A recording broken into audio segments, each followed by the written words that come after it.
Carney blatantly lied to Canadians. What now? What do we do now? It's pretty well documented. The documents, timelines outline clearly that what Mark Carney said was a blatant, bold-faced lie. So we've got to deal with that. And it seems like maybe we'll end up with Freeland, which is, well, I mean, they're both terrible, right? But at least she wouldn't have the yellow teeth. Epstein list is power. So they're talking about how they're going to release part of the list today.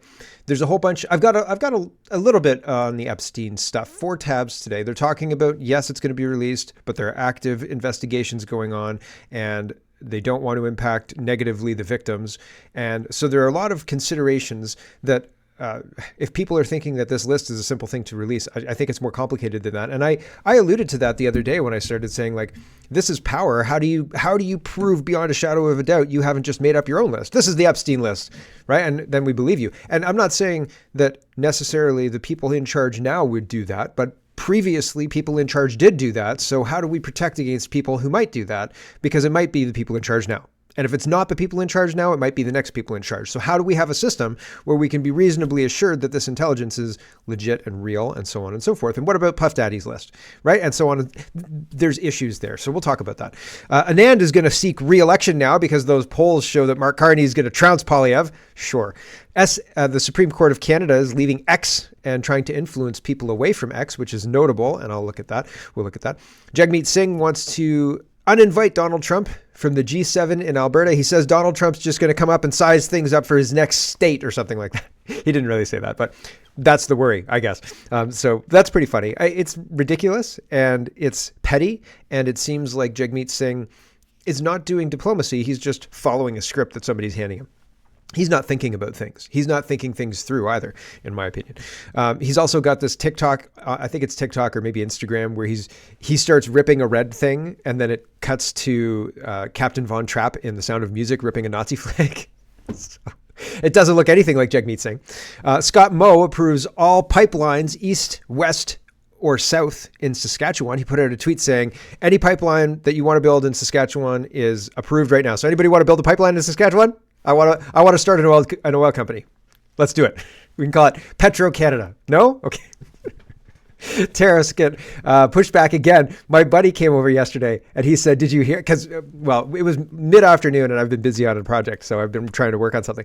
And mid-afternoon, he comes in and he says, did you hear? I said, no, what? He said, Trump pushed the tariffs back again. I was like, what? But there's some reason for it. There's a reason for it. We're going to start at tariffs. We're going to talk about tariffs. And I think that the reason for it is actually pretty legitimate and helps Canada, helps us, the citizens of Canada, and doesn't allow Mark Carney and crew to hand the bag to Justin Trudeau and say, this is the reason to push our election till next year. So is Trump just giving us time? Maybe. Who knows? But who knows? And I'm not usually the news, but today I'm the news. I got top 5 political podcast in Canada. Woo! So that's pretty cool. I didn't even think I was in the running. I feel like I won an Oscar, but like I didn't have to go to Epstein's Island to win an Oscar. You know what I'm saying? Like a real win. And so there's lots to get to. Let's get to it. First, best 100 Canadian political podcast. Russell not messaged me, but like replied me and said, hey, Canada Polly, you get number 5. That's great, man. And I was like, what? I didn't even know this thing was happening. So I'm not usually the news and I don't like to navel gaze this much usually, but this is pretty good. So this is pretty cool. So these guys beat me. The World This Hour, the Jas Johal Show, World Report, which is a 10-minute CBC one, Benoit D, and then me, number 5. And there's a whole bunch of people underneath me who you'd think would be way ahead of me, right? Like The Agenda and Peter Mansbridge and Roy Green and TVO podcast, Ontario Politics, Power in Politics. There's Vasi Kapolis way down, number 11. Like I smoked Vasi Kapolis, right? So pretty cool. So, hey, I couldn't have done it without y'all. Thanks for watching, everybody. I really appreciate it. It's pretty cool. So that's neat. Anyway, let's talk about tariffs. Here's Donald Trump, and he's pushing the tariffs back. So the news is reporting, CTV Toronto says, City News Toronto says, U.S. President Donald Trump has pushed back tariffs on Canada and Mexico for another month, saying they will now be implemented on April 2nd. Wild. Why do you think that? Why do you think that is? Here is an exchange in Donald Trump is having a cabinet meeting. Elon Musk is in this cabinet meeting. Elon Musk sat around the cabinet meeting and said, I don't think a better cabinet has ever been assembled in the history of the United States. And like nobody said anything or applauded or anything like that. It was very interesting. It was a weird kind of, he's a weird guy. He's a weird guy. Anyway, here's Donald Trump talking about the tariffs on Canada and all the other tariffs too. I guess it's all bundled, and they took a little while to assess it all, and they'll be ready to roll out by April 2nd, says Trump. And, I can't remember this guy's name. His envoy. Here we go. Mr. President, Ludnick? can you clarify the Canada-Mexico tariffs? You had put that 30-day pause, but you just referred to April. 25%. 25%. When does it go into effect? April 2nd. April 2nd for Canada-Mexico. Correct. And for everything. Well, we have the fentanyl-related is a pause. If they can prove to the president they've done an excellent job, that's what they first do in 30 days. Have you guys seen any but then the overall is April 2nd. So the big transaction is April 2nd, but the fentanyl-related things, they're working hard on the border. At the end of that 30 days, they have to prove to the president that they've satisfied him to that regard. If they have, then he'll give them a pause, or he won't. Okay. So there's a couple of different things happening here. When Trump took office, he said we're going to be doing other tariffs too, and it's going to roll in after. But the fentanyl tariffs are action oriented. We want Canada to do something. And what is that thing? Secure your borders and stop the drugs, right? And so the first tariffs, the 25% tariffs, that's the April 1st. And it sounds like March 1st has satisfied Trump and crew, so there won't be any tariffs in March, it sounds like. But the big transaction, which Trump was talking about, is going to happen April 2nd. Do you think that one will get kicked down the can too? I don't think that one will get kicked down the can, but I thought March 2nd, I thought March 4th, I guess was the 30 days. I thought March 4th was going to be the big show. We'll see. If no big show, then okay, fine. Like if it doesn't if no tariffs happen on April 2nd, if nothing happens at all, then Trump looks toothless, right? But there might be other reasons for all of this. And here is Mark. He says, Trump moving tariffs to April 2nd just destroyed the Liberals' excuse to delay the election to October 25th. No tariffs equals no extraordinary emergency powers. Did Trump just checkmate the Liberals' escape plan? Just a thought. Now, Trump just and I mean, by staying quiet, he's a busy guy. He's got lots of other wars going on, right? And other tariffs and other things happening. He's got it's like watching a chess master. I played a chess master in a mall one time and he had like 30 games going on and he just went, board to board and he beat everybody. He beat everybody. And he had a photographic memory of each board. So, because I tried to test him by moving a piece and he was like, that wasn't there. And I was like, you caught me. He's like, oh yeah, more people do that than you think. And I was like, yeah, I guess so. But fundamentally, he allowed our leaders to make him the bad guy, the boogeyman, the bad guy. And now he's not. And now they're going to have to deal with that. And they're not going to have an excuse to pull a trigger on. Mark Carney was talking like the threat of tariffs is an economic emergency. And well, I don't know that you can indefinitely delay elections for the potential of tariffs that Trump has delayed twice. You know what I'm saying? Like, oh, that's a little shaky, even if you're really, really drinking the liberal Kool-Aid, right? And so, yeah, this changes it after making the Liberals really commit to not addressing any policy, not addressing anything other than Trump man bad. He's bad and tariffs are bad and we're going to protect you from Trump and he's bad. Bad Trump, bad Trump. That's it. Like, that's all they had. So they wasted their own time, punched themselves out a little bit. And now Trump's, April 2nd sounds good. That's fine. Crazy town, right? Mark Carney says we will never, ever be part of the United States in any way, shape, or form. We'll just take their money for defense and put that into dental. Yeah, that sounds great, Mark Carney. As I said, I think we're already in the 51st state configuration. It's just a matter of formalizing it now, right? Signing the paperwork. That's it. That's all that's pending. Here is Canadians for the 51st state. And I like this map. I thought it was an interesting map. If this happens, then the rest of Canada comes too, maybe not Quebec, but probably to Quebec. I just don't see how Canada, as it is now, could stand with the eastern provinces and Quebec, Ontario, Manitoba, and none of it, right? So I just don't, it doesn't sound, I mean, maybe like there have been smaller countries with less, honestly.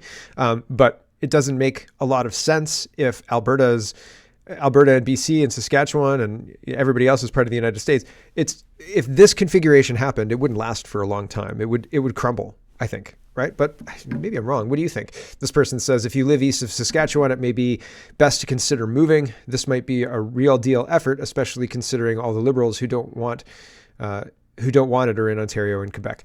So I don't. Danielle Smith's a big question mark for me, but I just thought the map was more interesting than the color here. But I thought it is potential. I've heard people talking about Alberta going first, Saskatchewan, and then BC, and then if they've also got Alaska, Yukon makes sense, and then Northwest Territories. I mean, they could get a better deal, right? If they could get a better deal, why wouldn't they go? So. Here is America AF says, breaking, President Trump announces a 25% tariff on the European Union. Dance, puppet dance, right? Like the whole thing is power. It's power that he gets to wield. Now I'm going to do this unless you do what I say. Okay, I'm not going to do that now, but you've done what I say. So that's good. So without the tariffs, he wouldn't be able to make demands, right? And so he can make demands with the tariffs because now it's tit for tat, right? You do this or I'm going to put tariffs. Okay. We don't want you to do that. So we'll respond to your request. But it's good for us anyway, right? Like we have to put on airs about it, but without the tariffs, he can't do what he's doing. So that's interesting. Alum says, tariffs, a free speech weapon. Tariffs on the EU may serve a larger purpose than just correcting a trade imbalance. They may also counter the EU's pernicious censorship law, the Digital Service Act. The law is a tariff in all but name on American tech companies. So Trump has often talked about how the United States is treated badly on trade. And one of the things he talks about is unfair practices of taxing American ships transit through the Panama Canal when no other countries are taxed that way. And he made the case is being made that attacks on free speech on American social media companies are the same as taxing American ships, but not other ships, not other countries' ships going through the Panama Canal. It's predatory. Or pilots too. If you land in, Trump was talking about this the other day, that pilots landing in the EU are being taxed and fined and all sorts of stuff, but other pilots in other countries don't get the same treatment, and the fines are smaller if they do. And so it's the same thing. These are American companies, the airlines, the ships, the social media companies, and Trump saying your behavior is intolerable.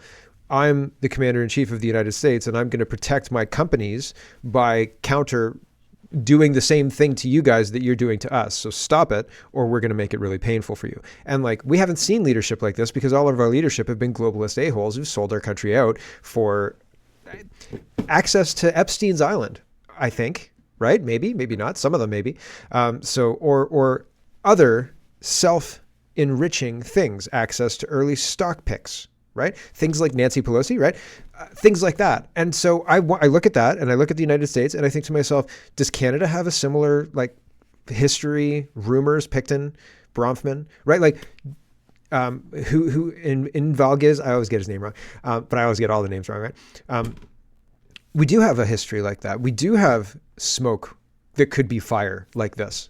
And I think to myself, it's interesting. We've got leadership that's been a weak noodle and predatory to their own citizens instead of standing up strong and protecting their citizens and making sure that, the riches of Canada are enjoyed by everyone, right, in Canada. But that doesn't happen either, right?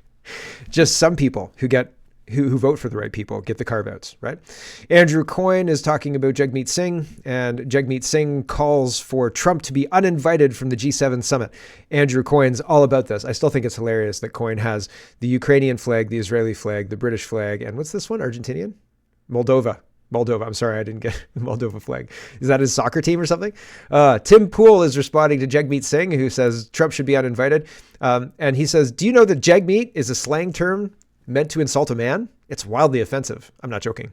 So is this the Indian version of a boy named Sue? Right? Here we go. I also believe we need to ban Donald Trump from attending the G7 summit. Donald Trump should not be welcome here. Why would we invite someone who has threatened our very democracy, our very sovereignty? Why would we invite someone who has threatened our economic well-being?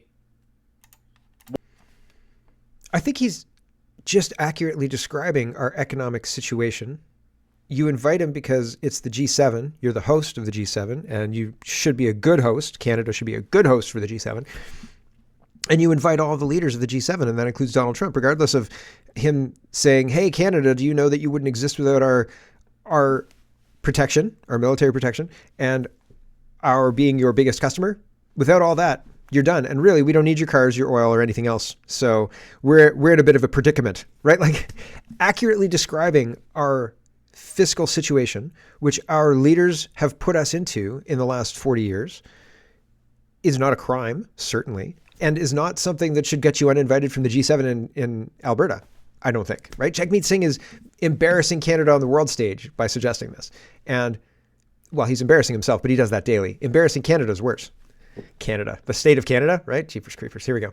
Why would we invite someone who threatens our allies and threatens the world's stability? Why would we allow a convicted criminal into our country?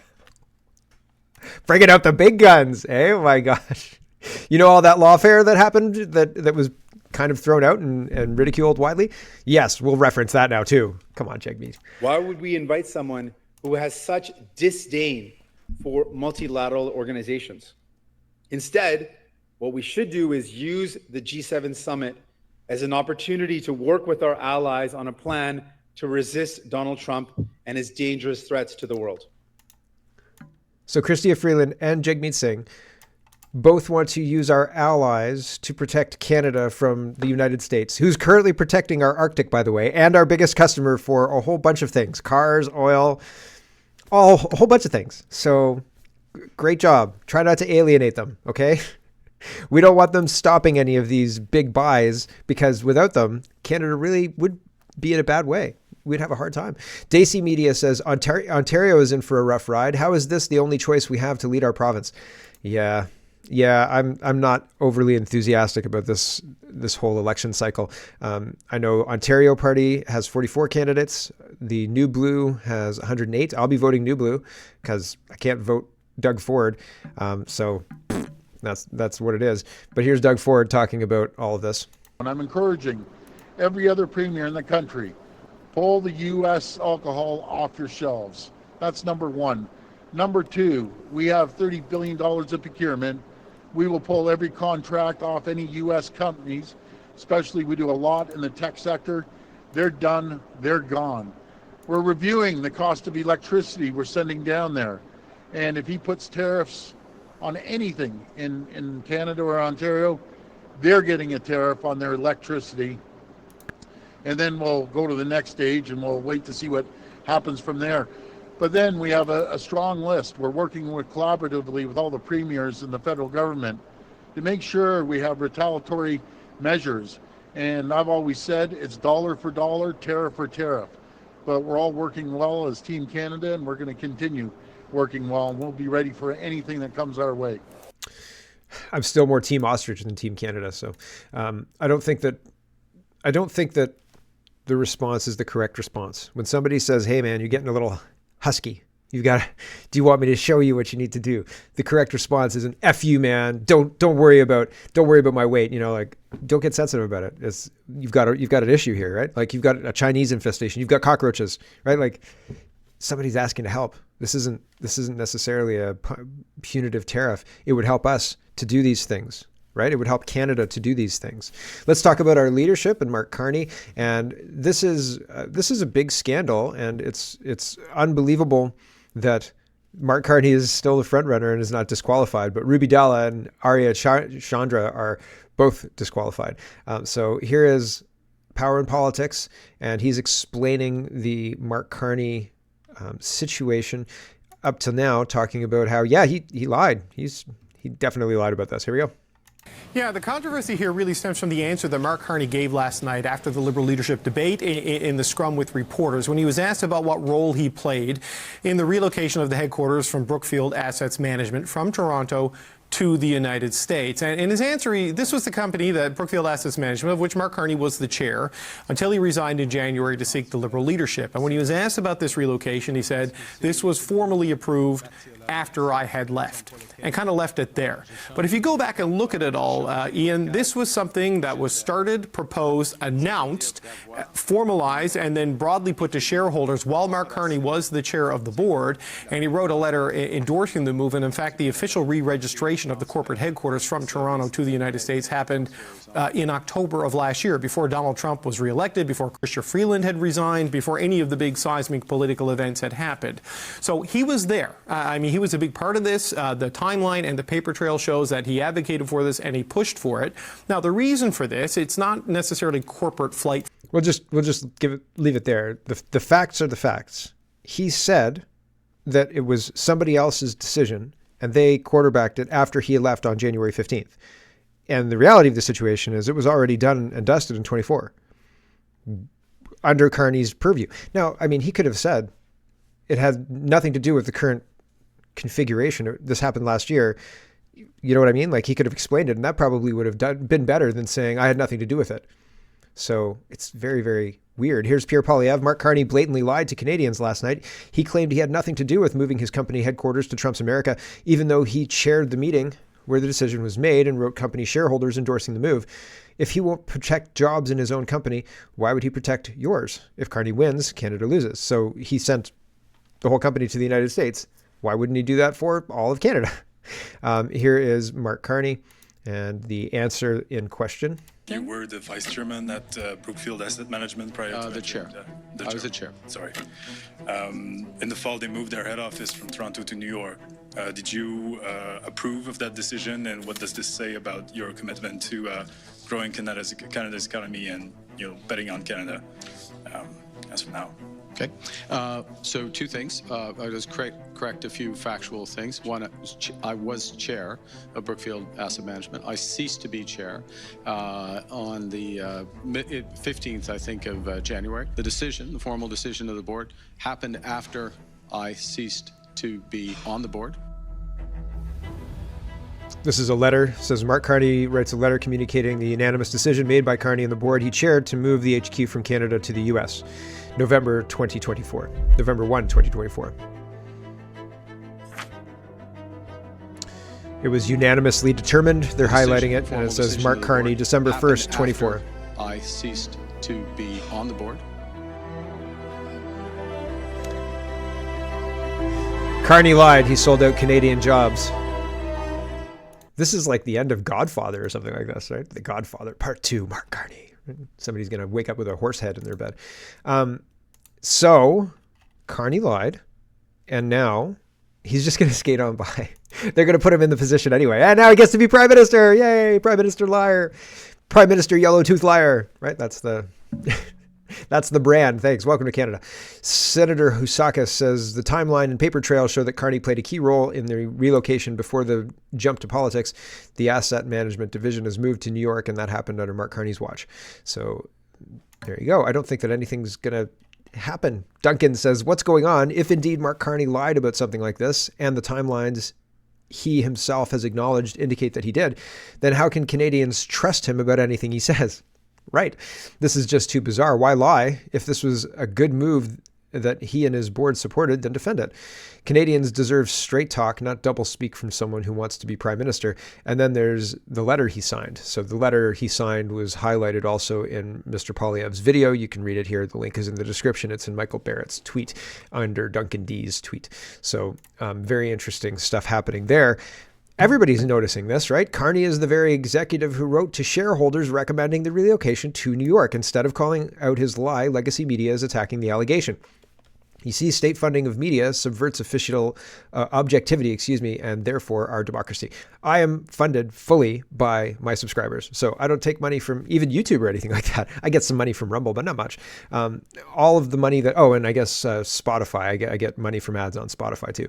But fundamentally, the bulk of the money that I make from this show is from subscribers. And so I don't work for anybody but you, right? And that's a difference from our state-funded media. And the state-funded media even gets additional tax breaks and benefits. Like, I don't get any kind of tax breaks and benefits. I have to pay taxes for doing this. It's crazy town, man. Anyway, Juno News says Ontario Liberal leader Bonnie Crombie has thrown her support behind Mark Carney's bid for the federal Liberal leadership, and Carney has reciprocated her gesture by endorsing her. Aw, right? Isn't that nice? Hey, you know who isn't in the top 5? Juno News or True North. Interesting, because I thought a couple of their podcasts were top notch, like the Harrison Faulkner. He had lots of views, and there was like 5 or 6 shows, but they didn't love the content. You could tell they were kind of dead behind the eyes. They were just reading it, and it's like, not that you have to love it, because I don't love everything I read, but there are some things that I love telling you about, and I think that it's funny as heck, or there's cognitive dissonance that I have to tell you about, or whatever. There's something interesting about it that I have to tell you about, and I think that it's interesting enough to share. And they hate it. They just hate it. They're like, oh, I can't wait till I get the paycheck. And I'm like, can you believe this crap? Anyway, Mark Carney lied. And Bonnie Crombie's like, you know who I love endorsements from? Liars. So she's taking the endorsement. Weird, right? Like, do these people not live in the same reality that I can see plainly with my eyes from my garage? No? Do they have any advisors who have sense? I guess not. Tracy Wilson says only 5% of registered Liberals have voted in the leadership race. So they're saying 400,000 registered people, indicating that there's a lot of interest in this race. And now only 20,000 people have voted, right? So I don't know when the deadline is, but I'll be interested to see how many votes total they get, because it'll be interesting if almost nobody shows up to vote. If like 400,000 people register, and those were all people for either Dala, Chandra, or trolls who want to turn the race to somebody who's terrible or whatever. But if they get 30, 40, 50,000 people who vote, or even 100,000 people, if they only get a quarter of the people who signed up, that's going to be embarrassing, right? Very embarrassing. 60,000 Liberals have verified their identity, and a third of them have voted. But only 60,000 Liberals have voted? That would be even worse if it was like 60,000 people and that's it. Whew. Embarrassing, because nobody's interested in the party then, right? They're collapsing in real time right in front of us. And I hope that's true. And it's interesting because the Conservatives are having a hard time too. Chris outlines that. He says, I've been saying this for a while, and it looks like Pierre Poilievre's campaign has been a giant distraction, running out the clock. He announced his candidacy on February 5th, 2022, 9 days before the Emergencies Act was deployed. Prior to that, he was silent for almost 2 years as our rights were trampled. He hijacked the convoy for political purposes. None of it was genuine, in Chris's opinion. He then tossed Christine Anderson under the bus, and the party fell in line. His campaign has been 3 years of sloganeering, and when it counts, he always sides with the Trudeaus and with Trudeau and the Globalists. Whether it's the Paris Agreement, retaliatory tariffs, anti-Trump funding for foreign wars, etc., and the silence on so many issues: COVID policy harms, vaccine harms, the Winnipeg lab, foreign interference, Dr. Tam, WEF infiltration, digital ID infrastructure, CCP police stations, WHO pandemic treaty, and on and on. F his silence. And the gaslighting. Canada first? Give me a break. Not even close. If anybody, this is me for a quick second. If anybody claiming to fight for the people is on Team Canada, they're not fighting for the people. They're globalists. Team Canada is globalist. That's just what it is. I hope people can see that. Back to Chris. He says his supporters believe him, so they just keep rushing us towards the cliff. It's all a stage. They're all the same. They're all actors and spellcasters, and they're all globalist sellouts. And that's unfortunate, but I think that that's true. And when I say Poilievre's running into some trouble, the news is claiming that the Liberals are ahead in some polls, ECOS. The betting people have him from 95 down to 70, 95% win to 70% win. Still strong, still very strong. Liberals are 35% win. So it's one of those things. But the elections are rigged. And we're watching the rigged polls and pushing this liar as some messiah who's different than Trudeau, pushing all the same policies. It doesn't add up. It doesn't make sense to me. And so that's what I mean by Poilievre's having some headwinds. Even if Poilievre is elected, which he may get elected, who knows? I don't know that that's a win condition, because it seems like he's just as much a globalist as all the rest. And he's going to follow along with what Doug Ford was saying, talking about dollar for dollar tariffs and strong manning against Donald Trump's tariffs and all the rest. And that's not an honest solution. It's not a way out of where we are. Andrew Coyne is reporting on this. Transport Minister Anand to reverse course and seek re-election. So she's retiring And Andrew Coyne's making a joke. I'm unretiring to spend less time with my family. I think her and her husband spend quite a lot of time together, and it's quite lucrative, right? Very lucrative. Here's Scott Moe. He says, effective immediately. This is our grab bag of governance. All pipeline permits going east, west, or south received in Saskatchewan will be considered pre-approved. We encourage all provinces and the federal government to do the same. So premiers are making these proclamations and talking about breaking down interprovincial trade barriers. And so this is Scott Moe's contribution, and I'll show you Tim Houston's. The food professor is reporting Doug Ford supports Nova Scotia's bill to eliminate all interprovincial trade barriers over to TU Quebec. So can Doug Ford end supply management? This all provincial trade barriers. It'll be interesting to see how this all shakes out and what this does to supply management. If the provinces can start pushing to end that deal, that'll be good for Canada, I think. Maybe it'll cause a price spike in eggs though. So hold on a second. But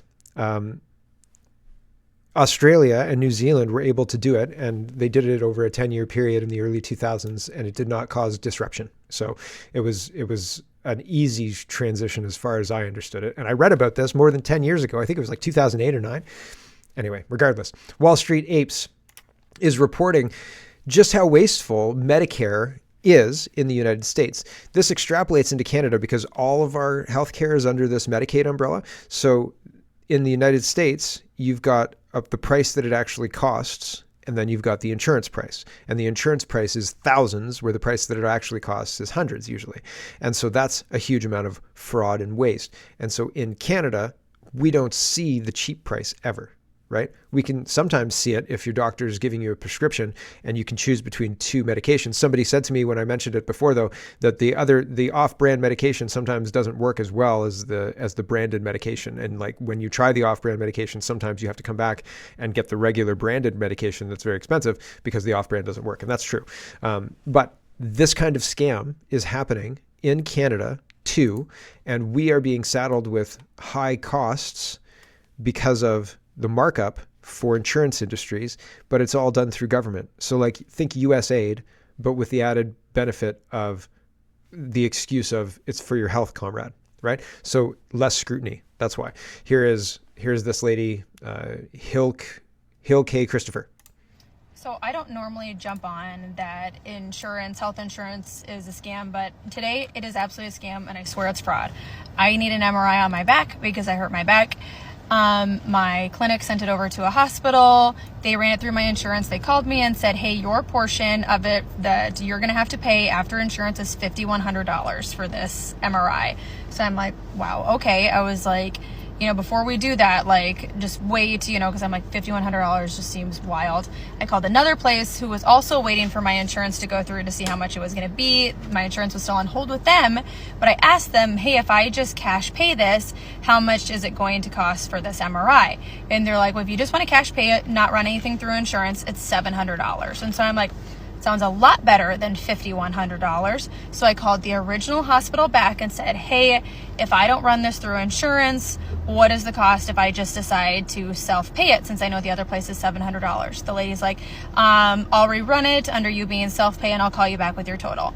So a few minutes go by, the lady calls me back and she goes, hey, I talked to my supervisor. Since you have insurance, we are not going to let you self-pay it, so we won't give you that number. How is that not a scam? Isn't it my choice if I want to self-pay something versus running it through my insurance? How I should get to decide that, not you, but they're like, nope, since you have insurance and you've already done it that way, we are not going to allow you to self-pay. Nanny state. Sorry, lady. It's my insurance and I'm not running it through insurance. Give me the number. Right? Like, no. You don't get to tell me how this is going to go. I'm the customer here, right? Like, I'm the captain now. This is Data Republican. Man, she is. So this lady was doxxed the other day. So instead of running and hiding or anything like that, she came out full force, and now she's on all sorts of podcasts and things. And she's a dynamo, man. She is deaf and she has other challenges that make her communication difficult. So she's got an interpreter, so she's signing, and the interpreter is speaking for her, and she's doing an interview with these guys. I don't know who these people are. They were people I recognize, Vigilant Fox. I don't know their names though. And just the end of this, she's talking about the same kind of theft and fraud. So the people Data Republican's talking about is $17 million goes to an NGO claiming to promote democracy. They created a crappy Sesame Street, and they stole the $17 million, right? And like that Sesame Street didn't cost $17 million. So Data Republican, this is just the end of this, but go check out the interview. It's interesting. As with everything, check it out at 2-speed, but it's jaw-dropping, right? And we can see all this now. And so I think it's our responsibility to do something about it, but I don't know that we are going to do anything about it. And that's kind of frustrating. But what are you going to do, right? Here is Data Republican. Here we go. It's weird because all the videos had less than 200 views. And they didn't even try to promote them with ads or anything. So where did the $17 million go? So she goes through it. It's 2 minutes long. I'll play the first minute. She lays it all out. Norm Eisen, he runs an NGO called State United Democracies Center. State United Democracy Center. It's actually full of big names like Janet Napolitano, Tom Ridge, Michael Steele. You know, many famous names are involved in this specific NGO. Now, that NGO accepts $17 million in private donation. So I was researching. What do they do? Like, with $17 million, I started researching. But the only thing I could find, and I wasn't digging, but the only thing that I found, they made a knockoff Muppet Show. So she says it's private donations, but a lot of the NGOs are just government funded. So I don't know specifically this Muppet Show was donated through government funding or if it was private donations. I don't know which NGO she's talking about specifically. I'm just saying this scam is being run over and over in different mediums, and whether it's private donations through an NGO for promoting democracy or whether it's taxpayer money going through an NGO to stop oil, it's all the same, and we're all being bilked. We're all being stolen from to fund these random causes that don't have an actual grassroots support. We're doing this to ourselves. We're allowing these people to do it to us with our own money. It's bad. We shouldn't do that. Hello everyone, thanks very much for watching. This is just a short version of a longer show. If you'd like to get the whole show, you can go over to canadapoly.com and sign up for a subscription. Just look in the drop-down tab for Shop and Donate and look for subscriptions, and you'll get immediate access to the full show. Love to see you. Thanks for watching, everybody. Have a wonderful, wonderful